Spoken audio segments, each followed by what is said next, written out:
গ্রামের সৌন্দর্য আসলে এক এক সময় এক এক রকম। গ্রাম আসলে বহুরূপী, এক এক সময় এক এক সৌন্দর্যের প্রতিচ্ছবি দেখতে পাওয়া যায় এখানে। দেখেন এখন সন্ধ্যা ঘনিয়ে এসেছে, সন্ধ্যার সময় প্রকৃতি একরকম।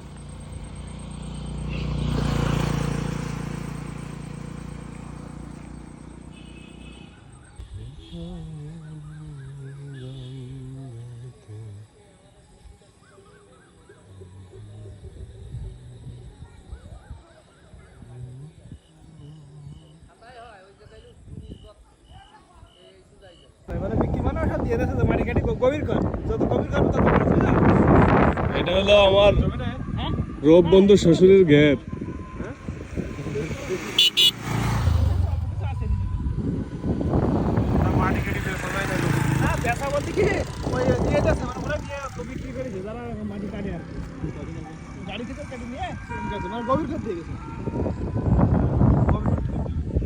গোবিন্দা খালি মাছ